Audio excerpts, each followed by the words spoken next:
Hi, in this video, we're going to cover how to start an encore career. That's the career after your career for those of us that are 50 plus in the form of a solo consultancy. That's the most popular type of business that those of us who are thinking of working into our retirement years are considering. Let's get to it. Hi, I'm Paul Pichot, and I've been training professionals like yourself in career development skills for over 20 years.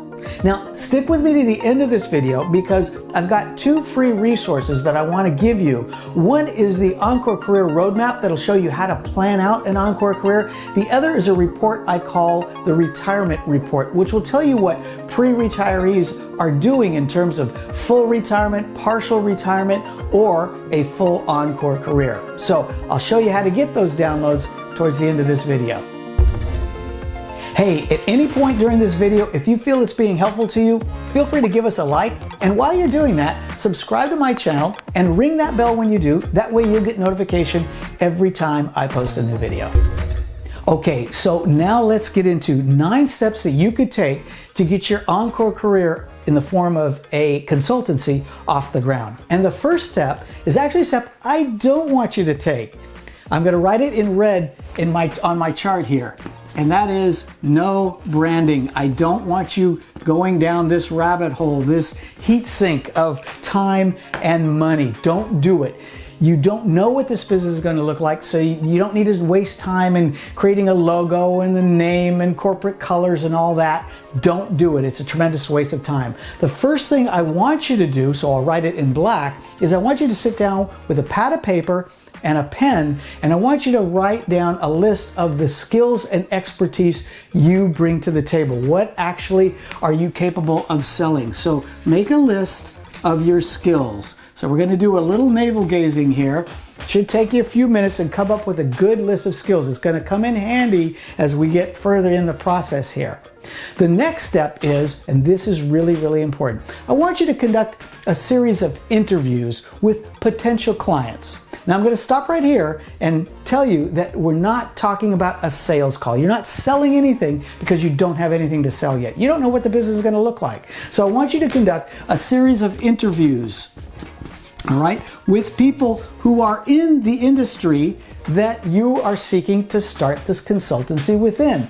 And what you're going to do is you're going to ask them a series of questions to find out what kinds of consultants do they hire? What do they hire them to do? What kinds of information do they need from consultants? And in your head, you're going to be starting to figure out whether or not you can do that or not, whether or not you supply that kind of information. So I would recommend that you do this at least a couple dozen times. So maybe 24, 25 interviews with individuals. You can do it on the phone, on Zoom, it doesn't matter where. But what you're going to do is your primary objective is to listen like a dog. That's what you're going to do. Ask them questions and listen like a dog.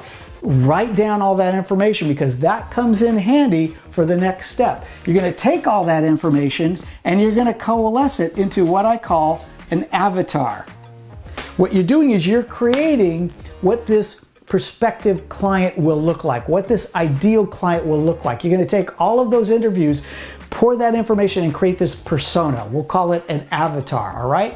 So now, look what we have. We have what the client needs. We know what the client needs because we've listened to potentially two dozen of them rather, and we know what we can provide. So the intersection of those two is where your business lies. That's the next step. Figure out what the intersection is.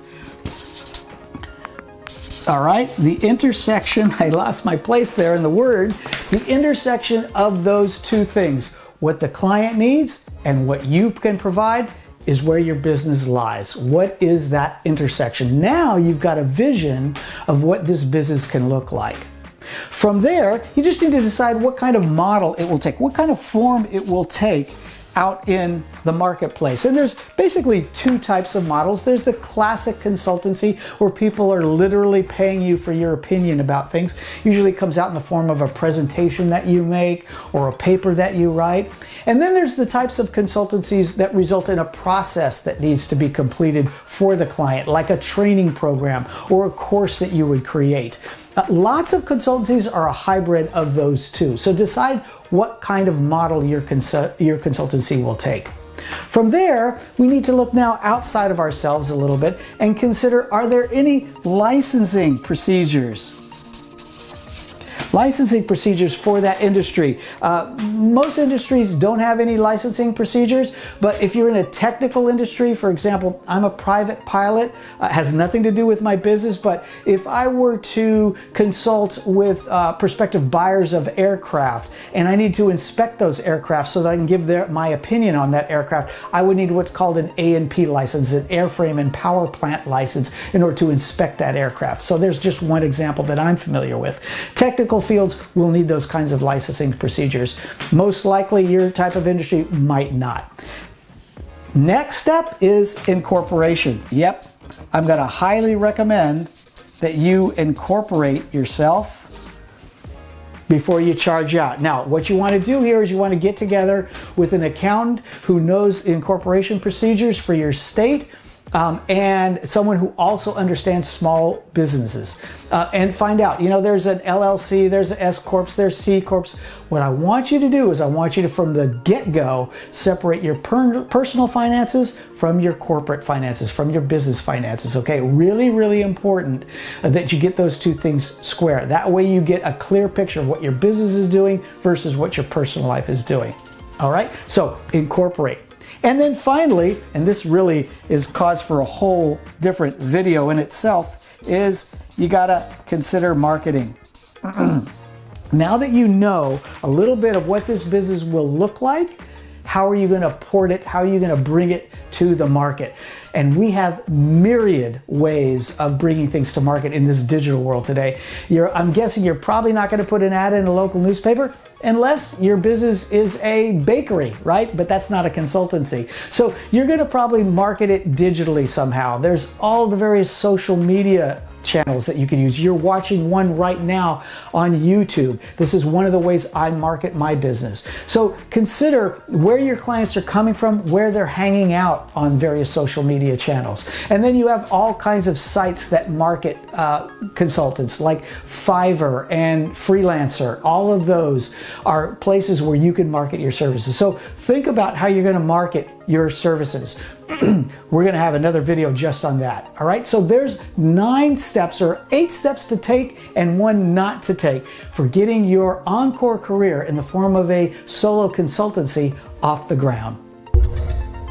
Okay, those are my 9 steps to starting your encore career in the form of a solo consultancy. Now, if you find that helpful, please, by all means, give us a like. And while you're at it, subscribe to my channel, ring that bell when you do, that way you'll get notification every time I post a new video. Now, I mentioned earlier in the video that I have 2 free resources for you, and I want you to take advantage of those resources. The first is one I call the Encore Career Roadmap. If you already know you want to start an encore career, this is a step-by-step process to get you going in that regard. Not specifically for a solo consultancy. Maybe you want to open up a shop of some sort, or maybe you have a passion project. This will lead you through how to start an encore career of whatever type. In addition to that, I have what's called the Retirement Report.